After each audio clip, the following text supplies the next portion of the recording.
Sərin hava, güneş var. Biləsuvarın Aman kəndi.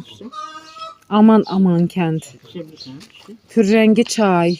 Özdə belə nəyi var dəmlənmiş. Sarıgül bibimin əllərindən. Bəh. Talvarın altı. İndi burada yaşıllıq olanda nə gözəl olur bura, düzdürmü? Üzümü olur sizdə? Üzümünüz olur? Ha, su. Üzüm deyil. Ha, üzüm şeyde olur. Üzüm sezonu görün, mən bura gətirən olsa gələcəm üzüm yeməyə. İndi çay təzə də. Qəşəng bir dənə çay, başım ağrıyırdı. Bibinin çayından sonra başımın ağrısı keçdi. Şəhər yox atmışıq içinə. Çox qəşəng. Bir də çayın tərkibində kafein var. Rəngli çayın. Sən kimi dayanıb başına. Allah sizə ömür versin. Var olasınız.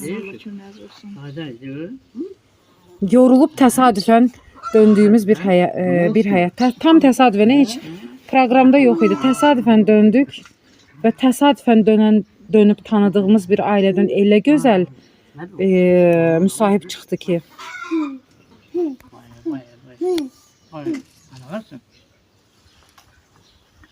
Da balaca bəbəşiqamız. Dayımın yoldaşı Fəridə hardadır? Hə. 3 bacı, 2 qardaş idilər. Elə gözəl söhbət Necə bizdə edirdi. çərşənbə olmur. Onda gəlirdilər. Nə qədər tonqal qururdular özləri. Gəlib onu yandırırdılar. Dururdular tonqalın yanında. Atası gəlirdi, gülləni doldururdu. Deyirdi qonşu, atasam sizin həyətinizdə. Elə qəşəng güllə zad atırdı, pakrışkalar qoyurdu. Deyirdi qonşumun qoy tonqalı səhərə qədər yansın. Həqiqətən də səhərə qədər də yanırdı. Çox qəşəng qonşuluğumuz olub. Elə bizim bayramımızı onlar öz bayramlar kimi həqiqətən qəbul edirdilər. Mamam elə bayram ponçası düzəldirdi. Qəşəng bir bulud ploy tökürdü, rəhmətlik. Deyirdi, mama qurban, bunu aparın birinci verin o qonşuya, sonra gəlin yığağın, sırfa başına yığılarıq. Bax, belə qonşuluğumuz olub bizim onlarla.